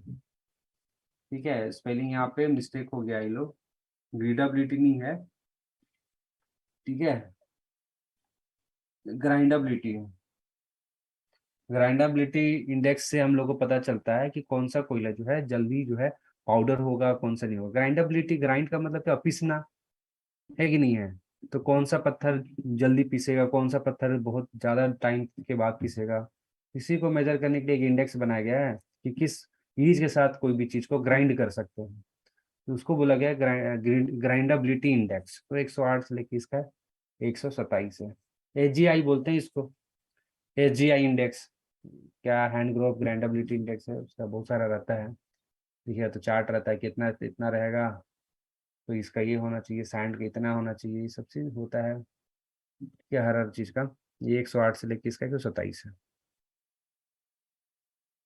बिटुमिनस का अलग है, अभी हमको याद नहीं ग्राइंडेबिलिटी इंडेक्स कितना होगा, हर कोयला का अलग अलग होता है। कोयला बालू सबका अलग अलग है, हर चीज का अपना अपना अलग ग्राइंडेबिलिटी इंडेक्स होगा। जो भी पत्थर वगैरह है पीसना है, ठीक है, पाउडर फॉर्म में रखना है, तो हर चीज का अपना अपना ग्राइंडेबिलिटी इंडेक्स होता है।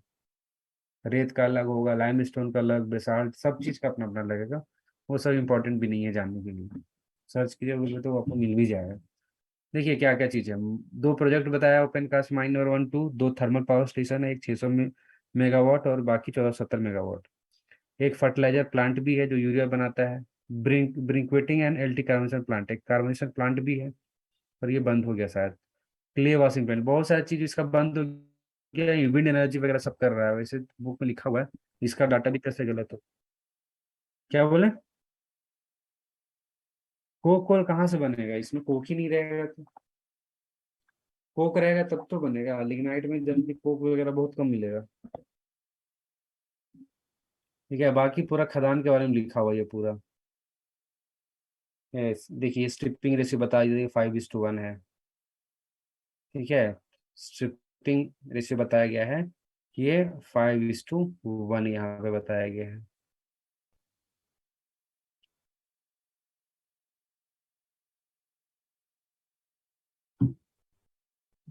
लिग्नाइट के लिए bucket well excavator best machine माना जाता है, क्योंकि कमजोर भी होता है, बड़ा बड़ा ऊंचा ऊंचा बेंच से भी आराम से कटिंग भी कर सकता है, सारा एक साथ लोडिंग भी कर सकता है। सर लिग्नाइट को सर ब्लास्टिंग करके नहीं वो एक्सट्रैक्ट कर सकते? कर सकते, कहीं नहीं कर सकते, बिल्कुल कर सकते ब्लास्टिंग से। सॉफ्ट रखता है पर ब्लास्टिंग कैसे नहीं हो सकता है, ब्लास्टिंग नहीं होता पर लिग्नाइट कर, ब्लास्टिंग नहीं, ये बोल रहे हैं कि ब्लास्टिंग नहीं कर सकते हैं, ब्लास्टिंग क्या नहीं कर सकते हैं, ब्लास्टिंग हम मिट्टी में भी कर सकते हैं। पर क्या है लिग्नाइट, मेन है कि देखिए उसमें क्या है कि उतना पैसा भी खर्च करना है, बहुत सारी चीज देखा जाता है, इकोनॉमिक्स देखा जाता है।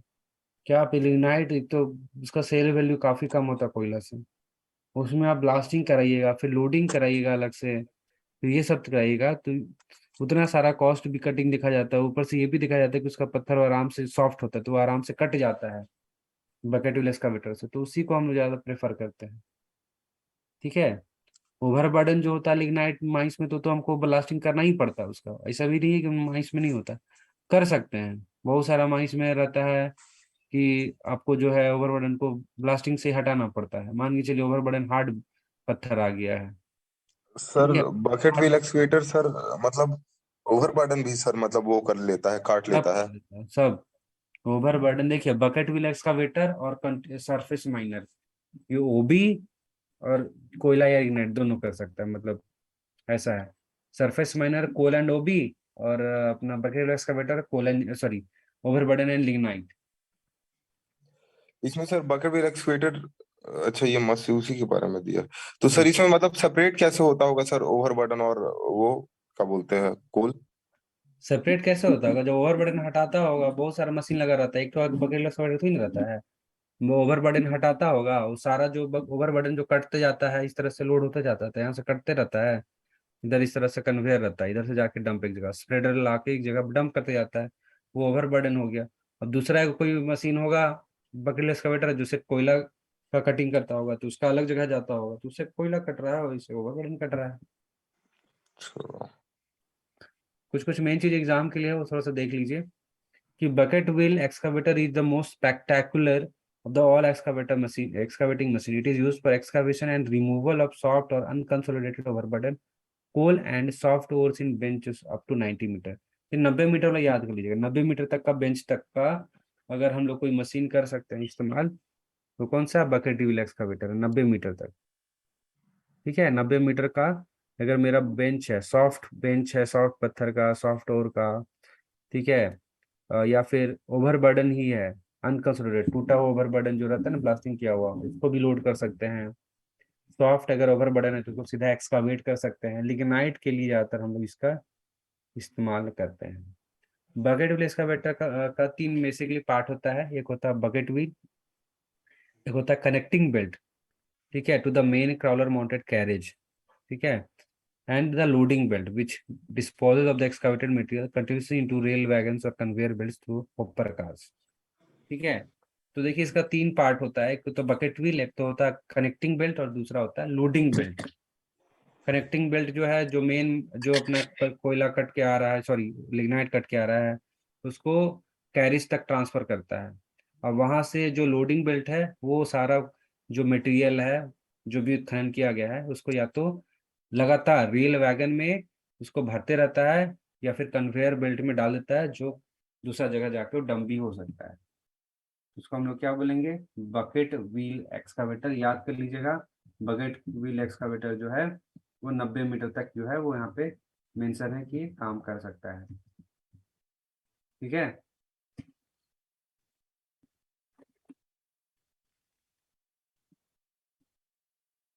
बाकी इसमें और कुछ नहीं, कुछ मेथड से बस नाम जान लीजिए। बकेट व्हील एक्सकावेटर से चलाने के 4 मेथड है। फुल ब्लॉक, लैटरल ब्लॉक, पूछ सकता है कि फुल ब्लॉक और लैटरल ब्लॉक किससे संबंधित है, तो बस इतना जान लीजिए, ज़्यादा डिटेल में जाने की जरूरत नहीं है। फुल ब्लॉक और lateral block bucket wheel excavator से संबंधित है, ये जान लीजिए। रिक्लामेशन थोड़ा सा हम लोग अभी देख लेंगे, और फिर जो नोट्स में जो हम लिखे हैं वो सब चीज़ें हम आपको बता देंगे। बकेट व्हील एक्सकावेटर का एक बार वर्किंग देख लीजिए आप लोग। Recording stopped. ठीक है, देख लीजिए ये bucket, thank you sir, thank you, thank you sir. इसमें क्या है कि देखिए बकेट व्हील है, दिख रहा है, ये कटते जा रहा है, और ये सीधा इसका जो मटेरियल है वो कैरेज था। कैरेज का मतलब जो सुपर स्ट्रक्चर दिख रहा है ना, उसको बोल रहे हैं हम लोग कैरेज। ये पूरा जो ये चीज है ना, इसको कैरेज बोलते हैं। तो ये कटिंग एंड लोडिंग दोनों करता है? कटिंग लोडिंग साइमल्टेनियसली, एक साथ। सरफेस माइनर कटिंग लोडिंग साथ में करता है, bucket wheel excavator cutting loading साथ में करता है। सर इसमें तीन तीन क्रॉलर है उसमें सर, तो ये एक साथ सब जब कहीं ट्रांसपोर्ट होता होगा, इसको ले जाना पड़ता, तो तीन एक साथ चलता होगा। क्या बोले आपका सवाल? सर इसको एक जगह से दूसरे जगह ले जाते होंगे, तो इसमें जो ये क्रॉलर है चैन वाला, तो हाँ इसको सर इधर देखिएगा तो तीन तीन होगा, है सर, तीन जोड़ी है सर, हाँ, तो सबको शिफ्ट तीन करना एक साथ पड़ता है। चलता होगा। हाँ, सबको उस हिसाब, कितना डिग्री पे मार्च करता होगा मतलब? अच्छा, इसका वैसा कोई लिखा, लेकिन चूंकि ये क्या है कि ये क्राउलर माउंटेड है, तो क्राउलर माउंटेड का तो आपको पता ही है, 1/4। पर उससे उससे क्या है ना, उससे ग्रेडियंट कम रहता है, इतना भारी मशीन रहता है ना, उससे कम ही रहता है, वहीं पर तो चल जाएगा सर इसका बूम तो ऊपर नीचे हो पाता होगा, जैसे हाँ ऊपर थोड़ा सा, नीचे थोड़ा, अप हाँ, अप एंड डाउन। दाएं बाएं सब हो जाता है। बूम लंबा 50 मीटर, 60 मीटर, 90 मीटर तक बोला है कि 90 मीटर जो है, मान के चलिए बताया ना, बेंच का ऊंचाई तक ये काम कर सकते हैं, 90 मीटर तक होगा पहुंच। बोला ना 90 मीटर तक का जो भी हाइट है वहां तक हम लोग कर सकते हैं, इसका मत वॉल्यूम लिखा तो उतना तो होगा ही होगा। ये इस तरह का ये मशीन होता है। ठीक है, थोड़ा स्पीड हम बढ़ा देते हैं। और सर अंडरग्राउंड में वो क्या बोलते हैं, शेरर भी कटिंग लोडिंग साथ में करती है। हाँ, सीरर और कंटिन्यूस माइनर, ये सब साथ में। हम्म। कंटिन्यूस माइनर हो गया, सीयर हो गया, सब साथ में ही सर रहता कॉन्टिन्यूअस माइनर में तो सर शटल कार लगी रहती है ना। है। हाँ, लगी ही रहती है, उसके साथ में इस्तेमाल करते हैं।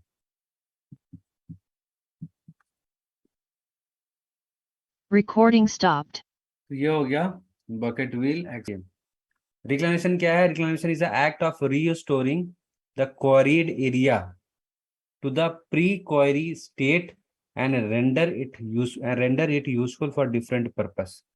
थोड़ा सा इंपॉर्टेंट लाइन है, इसमें बोला गया है कि रिकन्वर्सन एक एक प्रोसेस बोल सकते हैं, एक एक्ट बोला गया है, एक ऐसा काम है जिससे आप क्या कर सकते हैं कि जो भी क्वेरीड एरिया है, क्वेरीड एरिया का उसका खनन क्षेत्र, जिसको खनन कर लिया गया है, जहां माइनिंग कर लिया गया है, तो उस माइनिंग किया गया क्षेत्र को वापस से रीस्टोर, रीस्टोर का मतलब क्या होता है, वापस से उसको स्टोर जैसा था पहले करना।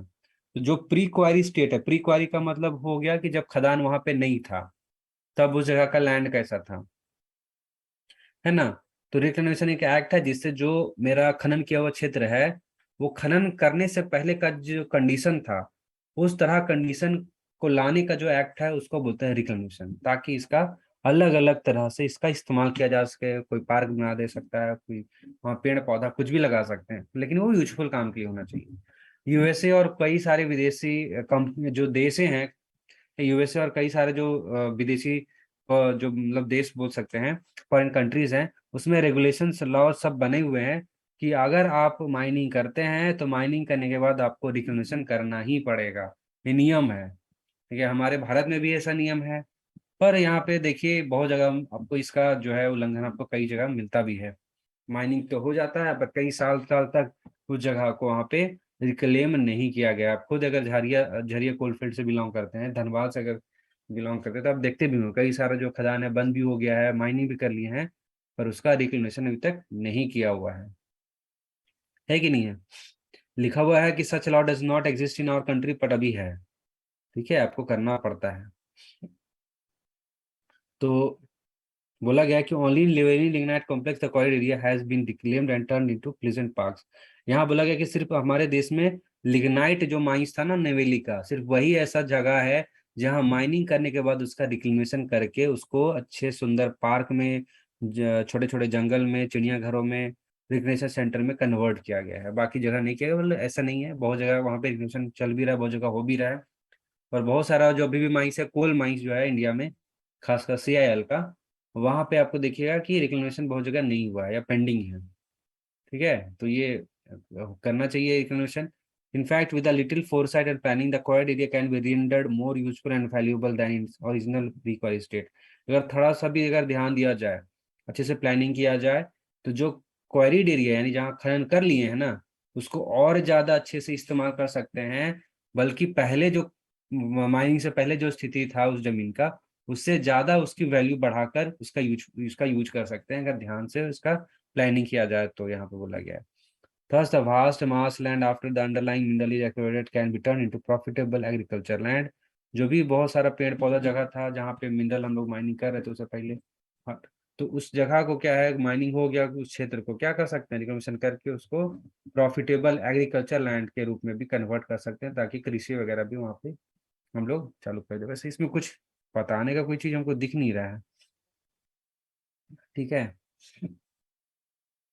देखिए यहाँ पे क्या बोला गया है, if reclamation is one of the final object, the topsoil is removed by reapers and scrappers and collected at suitable place।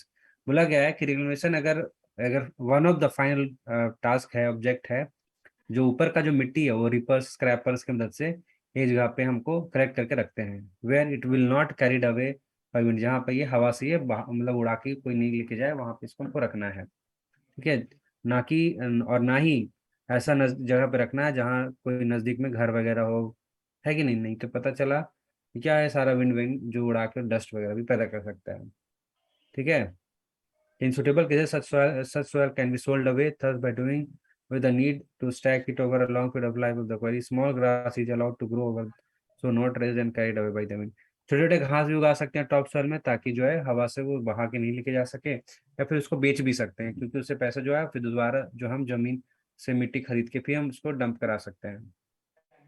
After the mineral is excavated, जब मिनरल का एक्सकवेशन हो गया, माइनिंग कर लिए गए हैं, तो जो क्वारीड एरिया, जो खनन किया क्षेत्र है, उसको बैकफिल करेंगे। बैकफिल कैसे करेंगे? और बहुत सारा मशीन है, डंपर वंपर की मदद से सारा जो मटेरियल है, जो भी ओवरबर्डन है, वो वापस से उस जगह पे डाल देंगे। And is compacted by rollers, फिर कॉम्पैक्शन होगा। बैकफिलिंग के बाद क्या होगा? कॉम्पैक्शन। कॉम्पैक्शन में बड़ा बड़ा रोलर नहीं रहता जो रोड पे चलता है, उसको उससे क्या करेंगे, जमीन को पूरा कंपैक्ट कर लेंगे, ताकि जो है क्या है, स्लाइड क्या उसको बोलते हैं, सब्सिडेंस ना हो जाए। कंपैक्ट करेंगे तब तो अचानक जो जमीन नहीं धंसेगा, कंपैक्शन ही नहीं करेंगे पता चला हल्का सा भी पानी आया, जो भी पेड़ पौधा लगाए थे, कुछ भी लगाए थे, आदमी चल रहा था, अचानक धंस गया। तो कंपैक्शन आपको करना जरूरी है। टैंपिंग और sheeps foot rollers are standard tools for compacting foots. कुछ विशेष प्रकार का रोलर्स है जिसका नाम है टैंपिंग और सिप्स फुट रोलर, ये रोलर्स का नाम है। तो उसका इस्तेमाल किया जाता है कंपैक्शन के लिए। They consist of steel drum, ये देखिए रोलर्स के बारे में बताया गया, कुछ भी इसमें इंपॉर्टेंट नहीं है। उसके बाद क्या बोला? The portion embark for roads and houses are further compacted, जो है कंपैक्शन फिर अगेन किया जाएगा रोलर्स की मदद से। But the areas for agriculture, farmland और plantation trees are covered with 1.1 to 1.5 soil transfer from other places. जो भी क्षेत्र में हमको एग्रीकल्चर करना है, प्लांटेशन करना है, माइनिंग के और क्षेत्र एग्रीकल्चर करना है, तो उस जगह में हमको अलग से 1 से लेकर 1.5 मीटर का जो मिट्टी है उसको हमको लाके डंप करना पड़ेगा और फैलाना पड़ेगा। और ऊपर से क्या करेगा? ऊपर से हमको खाद वगैरह भी मिला के इसके ऊपर स्प्रेड करना होगा, ताकि एग्रीकल्चर करने के लिए या वेजिटेशन स्टार्ट करने के लिए उसको उपयुक्त जो है वो मिनरल्स जो भी चाहिए वो मिल जाए, न्यूट्रिशन मिलना चाहिए वो मिल जाए। Drains are provide all around the reclaim area, नालियां बना दिया जाएगा जो भी रिक्लेमेशन किया गया क्षेत्र पे। In the areas earmarked for houses and roads, compaction by roads is carried out for 2 to 3 seasons after the rains with a view to construct the back fill debris nearby as मतलब अगर उस क्षेत्र पे अगर घर वर भी बनाना है ना, तुरंत कॉम्पैक्शन के बाद तुरंत नहीं कराएंगे, कॉम्पैक्शन करेंगे उसके बाद 2-3 सीजन जो है रुकेंगे। रेन जो होता है जब वर्षा होती है तो उसके बाद क्या होता है, जमीन हल्का सा स्टेबल होता है, 2-3 सीजन रुकेंगे, फिर कंपैक्शन करेंगे, उसके बाद ही फिर इस तरह का घर वगैरह का निर्माण हम लोग करने देंगे। तो आज के लिए बस इतना ही सा रखते हैं। नेक्स्ट वाला सेशन में जो भी हम लोग नोट्स के हिसाब से जो डिस्कस किए हैं